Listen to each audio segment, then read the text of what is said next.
guys, welcome back to A3's video series, Safe and Secure. My name is Alexis. And I'm Kevin. How you doing, Kevin? I'm doing good. How are you been? I'm good. How was your weekend? Weekend was fantastic. Just hanging out with the kids. Everybody's safe, so that's always a positive. Always a positive, Just keep on trucking. Keep on trucking, man. Yeah, absolutely. So you sat down with an author this week, Paul Timm, the author of School Security. And he talked a little bit about like building and strengthening a better school safety program to continue to protect our students and these facilities in the district. So tell me a little bit about that. Yeah, Paul's a fantastic guy. He's a second generation security consultant, works for Facility Engineering Associates. Wow. And he wrote a book on school security. The funny thing about Paul was when I first met him, I was very skeptical because he was not a security director. He wasn't a former SRO, but yet he was talking our language. So I was like, let me give this guy a shot. I read his book and I was like, oh my gosh, this guy gets it. He understands the complexities around 12 and how you're having to handle security with students and teachers. And it was just a wealth of knowledge. And we became pretty good friends since then and bounce ideas off of each other. But yeah, fantastic guy. Awesome. Well, I'm excited for this episode. I'm excited to read this book also. So without further ado, here is Safe and Secure with Paul Timm. Hey, Paul, thanks for joining me today. I really do appreciate you spending some time with us. If you could just talk a little bit about how did you get where you are? I know you've been in the security field for a lot of years, but just if you could just share a little bit about you. Yeah, thanks, Kevin, and thanks for having me. And we're going way back here. Anytime we start with in the 1900s, I'm second generation. My dad had 15 years at a Department of Energy facility called Argonne National Labs in the Chicago area. And in 1984, they asked him to start his own security consulting business. And so he came in to the industry, not from law enforcement experience and not from military experience, although he had served 4 years in the Air Force, but more from an engineering perspective. And he ran that company from 84. I joined in the late 90s, and then I began to run it in 2005. He stayed on and was active until he passed in 2007. And then that firm, which was after his name, Ron, Eric, Timm and Associates, Rita Security, in 2017, we were acquired by an engineering firm out of DC called Facility Engineering Associates. And I still do exactly what I've always done with schools being in the center of the bullseye, but we work in physical security across all industries. Yeah, so so you go from Argonne National Labs to doing school security, and you wrote a book about it, and rightly named School Security. By the way, this book is fantastic. I absolutely love it. I've done school security for, I guess, 20-something years now, and I picked this book up, and it just, there was a bunch of just ahas, things that just, yes, this guy gets it. He understands. And just bear with me real quick. This is one of the bigger things that I highlighted in this book was all school administrators will say that security is important to them. How can a genuine commitment be demonstrated? What elements can institutionalize a commitment to provide a safe learning environment? Schools demonstrate priority when they make the commitment publicly and hold people responsible. I actually love that line in this book, which is, again, a wealth of information. I've said it a million times. There should be an graduate program in school security for administrators, and I believe this is the textbook. But yeah, just talk a little bit about how'd you get into writing this book? Yes, very nice. Thank you for saying those things. I will tell you that my mom also likes the book, so thank you very much.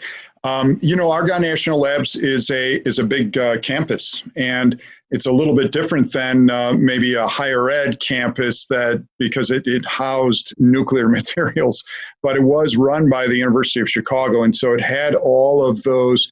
There were people living on campus. There were those kinds of activities on campus. It's a research campus. And so many of those elements were already there when we were pursuing DOE work. And then I started working a lot with K-12 when I first began, and that's because I had kids. And so I was applying the model. And then in '99, in April, is when Columbine happened. And we were really, I'd love to say we were focused on it, but we were really scratching the surface in an industry, K-12, where no one was even beginning to play. And so it put us in a place where, after Columbine, the state of Illinois had a grants program, and they were giving monies out to schools that wanted to improve security. And we called the administrator of that grant, which was a state agency, and we said, well, how are you deciding who gets money and who doesn't? And they said, that's a really great question. We don't know how to decide. And so we offered to come and give them a little training on the physical security side, because they were more a bullying prevention side. And they hired us that day. They said, oh my gosh, this makes a lot of sense. And we like the systems approach. We like the comprehensive and objective approach. And that began a 3-year training statewide program that we engaged in, and really was a launching pad for where we are now. Fantastic. Yeah. The book talks a lot about it. You mentioned it there. It's all about a comprehensive approach. And, the Office of Safe Schools back in the day focused heavily on that kind of school climate and the anti-bullying campaigns, which rightfully so. Yeah.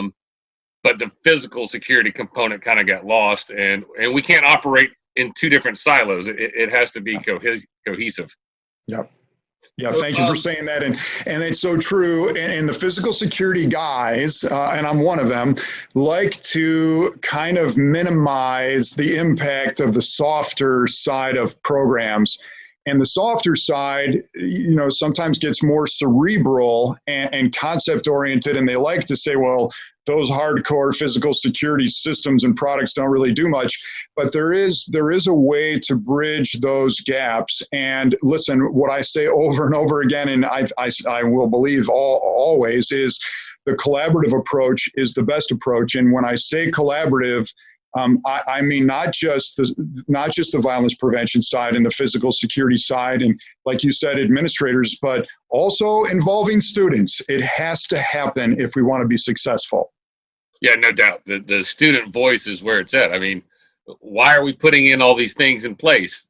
To make students feel safer. And if they don't feel safe, why are we spending all this money? Their voice is very powerful and definitely appreciated. What do you see, or what do you think is one of the bigger concerns that K-12 needs to be looking at or worried about right now with everything we got going on? Yeah, it's all dynamic, because we're waiting for guidance, then we're deciding if that guidance can possibly work with our operations. And I just want to say this, Kevin, I'm going to go right back to the students. Students got a glimpse as the last semester went from on-site learning to e-learning that teachers were not ready for that kind of technology. And of course, I'm making a generalization, because some were, but many were not. And the students knew that they were ahead, but then they all, they got a real look that the king has no clothes, and were like, oh my gosh. And not only that, but so some respect level has diminished, no doubt. And respect for authority in general has diminished. And by the way, in some cases, justifiably so. And even students, as we move through the pandemic and think about protests and other things, students are leading a lot of those, organizing and leading a lot of those protests, because they're so much more socially aware and involved. They have more access to information, and maybe not literally more access, but they're able to access it way better and more efficiently than you and I. And so they're coming back into a situation where they recognize that we don't know all of what we're doing. We haven't been great about what we're doing, and we have been maybe a little bit behind in what we're doing, and I mean on a social grand scale. And so I think right now we had better say, because listen, our mission statements for schools say we want to prepare students for the next level of education. We want to prepare them to be successful in their vocation. We want to prepare them to be successful in life. And if we really believe that, we're going to give them a voice. We're going to give them an opportunity to contribute in appropriate ways as we head back into schools. And that will prepare them. That will bode better for us than it would be if we just kind of move them to the side and say, better get in line for what we have in store. No, it's time to include them. No, absolutely. And I think a bunch of school districts have put a bunch of panels and stakeholders together talking about what the new normal is. I know my local district here has held those panels. I have not heard of one student being involved in that process. A big mistake, and it's going to come back to haunt us. I do not disagree. Absolutely. Well, Paul, if we wanted to get in contact with you, or even looking at how do we get a hold of this resource, which this is several years old. Have you updated this? Yeah, thanks for asking. It was published in 2015, and I want to point out that even in 2015, Kevin, I was not for the classroom door barricade devices, so it's clearly in there. Right. But anyway, I'm right now in the process of writing the second edition. Okay. The first edition, of course, is available on Amazon and through the publisher, which is Elsevier. Because the second edition is going to take months. It might be end of the year or top of next year before it's ready. But it is all being revamped because, you put resources in there and those resources can be dated. And there is a chapter on social media risks and solutions. And gosh, I think I even talk about Vine in there. And of course, Vine is gone. But all of the other ones are in there. We're going to be adding some things like TikTok. I had Snapchat in there before, but so all of that is going to be updated. Fantastic. Well, again, I appreciate your spending your time with A3 and me today, and look forward to seeing you soon. Yeah, and Kevin, thanks so much both to you and A3. And gosh, you were made for this kind of moderation. So good for you. Appreciate you, brother. Yeah.